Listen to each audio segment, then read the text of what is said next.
sauce. My niggas come related. Black brothers know we're not related. Yeah, you should just touch my related. Cause they got the help for you, they never fake it. Fake it, original dog Korea. We be too fly, no get stress anyone. We go run your world, there's no competition. Original Casanova. All my niggas chillin' in the club, yeah. You know we got the juice, we got the sauce, yeah. Every time we roll fast, yeah. Cause we got the juice, we got the sauce, yeah. Oh, wow! What's good, IG, SoundCloud, Twitter, YouTube, Lagos, Nigeria, Port-au-Prince, Haiti, yes, Brockton, Massachusetts, yes, Providence, Rhode Island, yes. They call me Pat. They call me Ken. What's good? Episode 020. Yes, we finally made it to 20.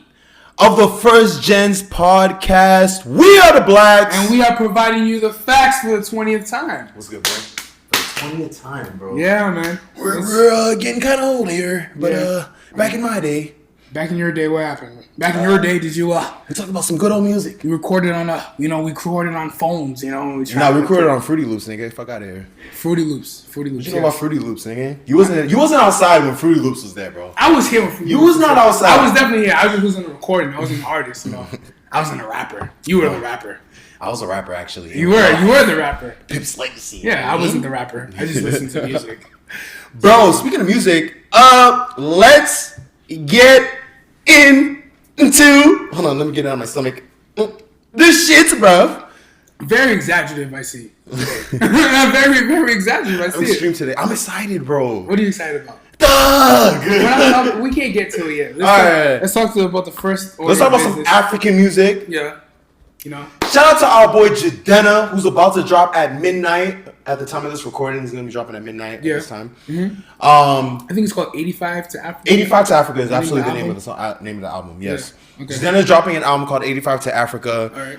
I actually want to get it first before we get into the music that we've heard from Jidenna. I want to talk about the space that he's actually in. Okay. Jidenna actually recently moved to Africa.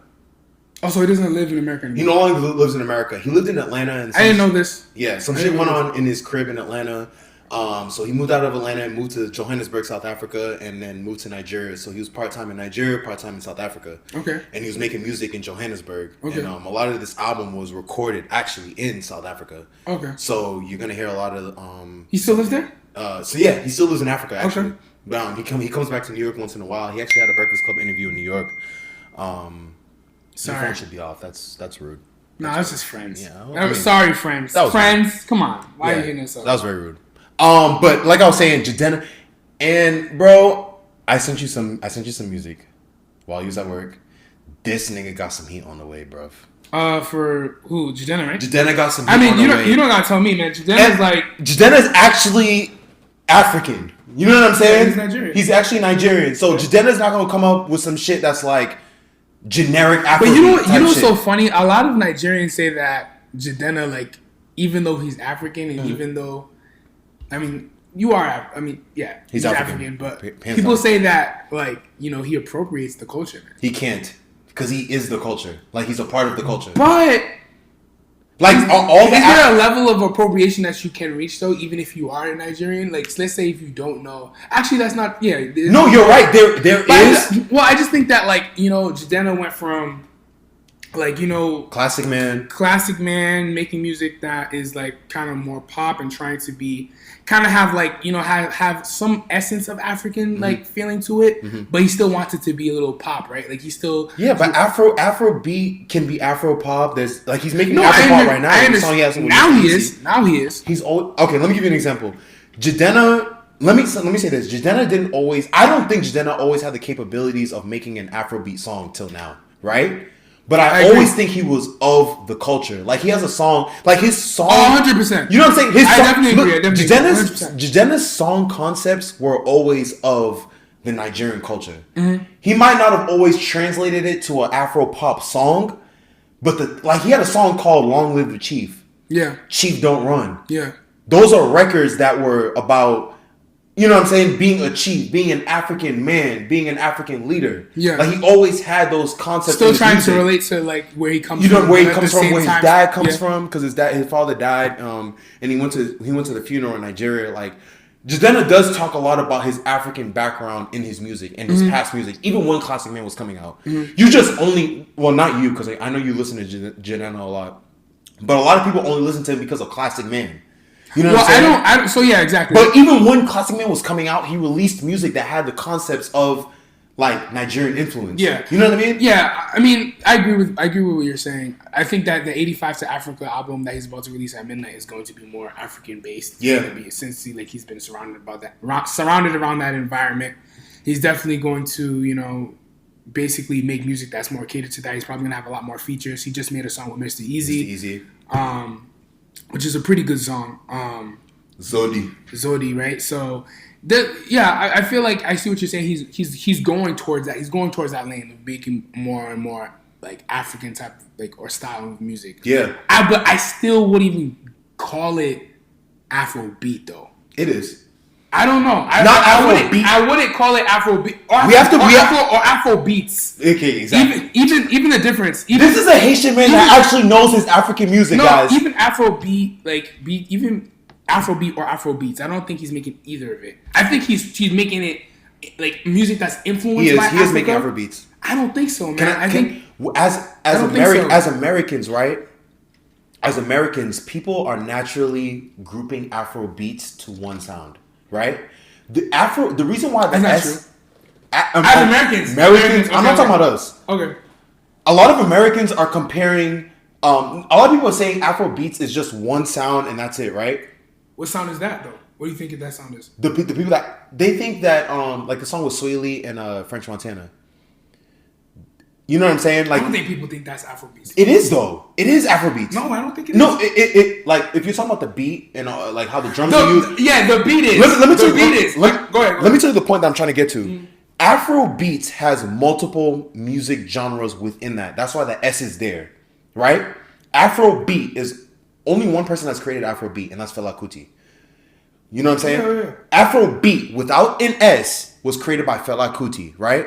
Afrobeats is now a derivative of Afrobeat without the S. Afrobeats has Afro pop in it, Afro hip hop, Afro fusion, all those kinds of things in that, right? Yeah. Jidenna falls in one of those umbrellas, for sure. You know what I'm saying? I guess. Afrobeats is not this one okay. song that everyone thinks it is. Bro. I agree. I can agree with that then. I can say we have to start separating the genre. Just like we said in hip hop, we have trap music, we have conscious rap, we have you know what I'm saying? Yeah. Hip hop that's kind of slash pop. Like we have to start dividing the different divisions of Afro beats. Mm-hmm. Do you think Jidenna will be respected in Afro beats? When it's all said and done. Do you think that like when it's all said and done, do you think that the artists that he's making or trying to make music with, like, you know, he's already making music with Mr. Easy. Yeah. He's probably planning on making music with other African artists. Yeah. He probably has other African artists on 85 to Africa. Yeah. Do you think that when it's all said and done, do you think that this is going to get to a point where Jidenna will be respected also not only as somebody who makes Afrobeat music, but as an actual like Nigerian musical artist? Yeah, if he's actually genuine about this movement and it's not just on some like Afrobeat is hot. And that's where a lot of people think he's appropriating. Yeah, but do you get what I'm saying? Yes, like but, I'm saying, like, but I'm people have only been listening to Classic Man. But when Classic Man came, Classic Man was like years ago, right? But what I'm saying is, okay, so then what are you basing it off of? If the music that he's put out so far, like he had an EP that came out called. He's only put out one other record that a lot of people know by the masses. What other record is that? Classic Man. No, that's the only record that people know of the masses. I think when he was signed to Janelle Monáe, by the masses, yes. I think that like people do listen to Jidenna. Yes, they do. I'm not saying they don't. I don't even think like it's not even Africans that listen to Jidenna. I think like it's just actual like African Americans that are trying to be like, you know, like Africans fuck with Jidenna though. I think a lot of like, you know, like HBCU, like black, like trying to be like more culturally like keen to their African culture. Yeah. They listen to Jidenna. But when Jidenna moved to Africa, a lot of Africans were listening to him though. This past year, the reason why we didn't hear Jidenna's music was because he was only releasing it for people that were in Africa. People in Africa were listening to Jidenna a lot this past year that people weren't listening to him in America. Facts. That's why he was in Africa, because he had an easier reach. Jidenna has always made music that was Afrocentric. He's just now learned how to make Afro pop. I think, yeah, okay. Yeah, I don't know his intentions. I can't even like comment. That's what I'm saying. We're not gonna know his intentions without time. Yeah, we're not. We really don't know what he's like, his mind, like what he's thinking of. But you know, like from what I'm looking, I think from a business standpoint, or from a standpoint of trying to like if I was in this position or trying to expand my music, right? And I'm like in a position of being a Nigerian person. If I was like, I would go to Africa to reach that African audience. Yeah, because. For as long as we've known Jidenna, yes, we've known he's Nigerian, but he's only been able to reach like masses. He has been able to reach masses outside of the country, but not to a granular level as much as he is now that he's in the actual continent right. Of where, like, you know, where he's from. So it's like maybe that was the whole part of the whole rollout for him. Yeah, we'll find out. We'll find out. So, but speaking of rollouts, bro, that nigga Young Thug had a different one. Compared to his other projects. Man, let me... Bro, I ain't gonna lie. I was at work. I was on the road. I was at my mom's crib. I was at my sister's crib. I was like, I can't wait to talk about this actual album. Oh, you about to play Snippet already? Listen. We ain't playing games today. Oh, he playing the Snippet. That's my band. Flip my wrist with all type of bands. I wear boss with all type of strands. Whoa. Can you get your dick and race so fluid? Yes, I can. Light it up. Light it up. Light it up. Light it up. Light it up. Light it up. Yeah! Okay! Okay! Light it up. Light it up. Whoa! Light it up. Light it up. Fucking Jeffrey Williams! Congratulations, man, on a phenomenal album. I ain't gonna lie, bro. This album. Finally. Can I tell you what the theme of this album was for Thug? Yes. He named it So Much Fun, right? I think he was trying to say, I'm having so much fun, but don't forget I can rap. Yeah. You know what I'm saying? He was like, don't forget, even though I'm having fun with y'all, right? I can rap. And my only complaint about this album, bro, is the one change that he made after the album was released. One of my favorite verses on this fucking album, bro, was the second verse to Ecstasy. And he took his second verse out to put Machine Gun Kelly on it, bro. You know what I'm saying? I didn't agree with that either. I did not agree with that. Not saying I don't have any qualms against Machine Gun Kelly, but damn, that second verse was fire, bro. Yeah. You know what I'm saying? Let's let it alone. I agree. I definitely agree. But, I mean, it didn't change the album. Oh, no. Not at all. At all. Not at all. Because I think... Because I want to say one more thing, too. Go ahead. Wheezy is different. Yeah, so I told you, like, maybe a year ago. Yeah. I was like, you said he's the best. 2019, I said, yo, I think that Weezy is really about to be one of the top producers of the year. Yeah. Maybe, I don't know. I feel like he's phenomenal to me. I don't. If you really take the time to listen to Weezy, not like, obviously, we're not talking about Lil Wayne, talking about Weezy, Wheezy. He's a producer that produces for a lot of Young Thug's music, a lot of YSL's music, Gunna's music, Quality Control as well. He puts out a lot of good production, and a lot like recently he's been working a lot with Young Thug. Yeah, you know what I mean. He did a lot of work on this album. He did a lot of work on Slam Language. Yeah. Yo, it's like they're like Jordan and Pippen. Yeah.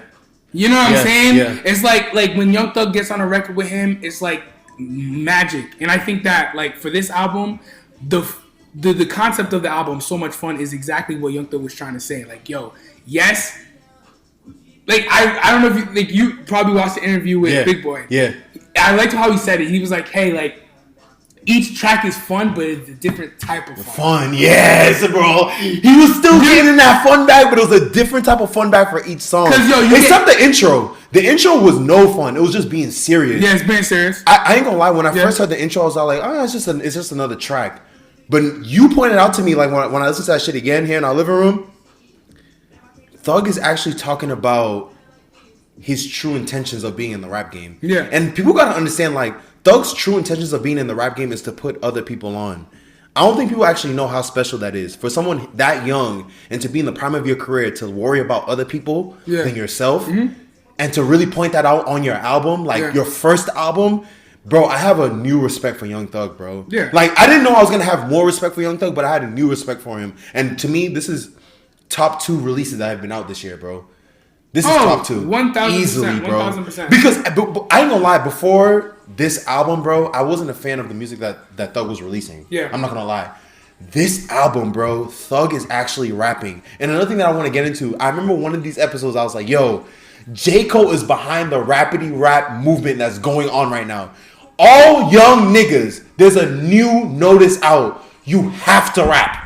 You have to rap. You have to rap now. You have to rap. You have to, like, the reason why it's like, there was a point in time, like, I know I always say this as well. I say that, like, you know, rap is definitely like a game where it's like a pendulum, right? So, you know, there's a time in rap, like, for 5 years where it's all like, yo, beats, drill. Yeah. You know, it doesn't care. Lyricism doesn't matter. We're just going to, like, put out beats. Something sounds catchy. This is what the move is right now. Yeah. Then the pendulum is going to swing back to lyricism.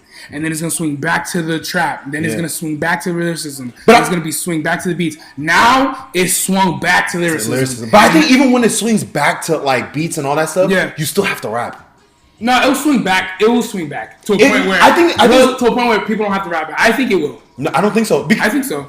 It's been since the beginning of rap time. There's a lot of niggas that we haven't heard about in a minute, bro. And I don't want to put no names out, but there's a lot of rappers, my nigga, that aren't rapping anymore, and we haven't heard from them in a minute. Yeah. Do you know what I'm saying? Because and I feel like even when the pendulum swings, we're still going to look for because the internet is at a scale right now. There's so much information out. When this album was marketed, right, and Travis Scott posted it, and like other artists were posting it, right. Now we have people at the mass level looking at rap. Okay. There's white kids that have no idea who Nas is, who Jay-Z is. Well, they know who they are, but they've never listened to their music or anything like that, right? But they know who Young Thug is, right? Young Thug is rapping on this album, correct? Okay. There's white kids who don't even respect the culture like that are listening to rap and are saying like, man, this dude actually has a talent beyond making my ears like turn on a little bit. He's actually rapping. They're looking at the art now rather than just only the sonically good sound. I agree. Do you know what I'm saying? I agree. So now that, like you said, bro, before we was off camera, you even told me myself, Thug needs to be careful because everybody's watching him now. I do. You know what I'm saying? I think the world is watching Thug now. Yep. I saw the world stop because of this album. Now everyone's stopping to listen to what? Rap. That intro is different, bro. I think everyone needs to listen to the intro of this album, bro. Intro is different. It's actually different. When you first listen to it, it doesn't sonically sound like it's anything appealing. Yeah. But he's actually talking about some real shit. Yeah.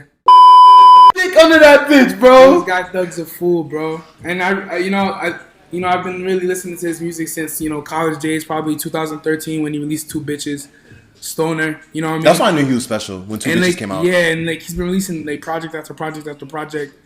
And I'm sure everybody, not only me, I'm sure everybody that was listening to him thought the same thing that I thought. And was like, man, he has, it's not even about his celebrity status. It's about what he's his gift that he's giving back to to people, bro. Yes.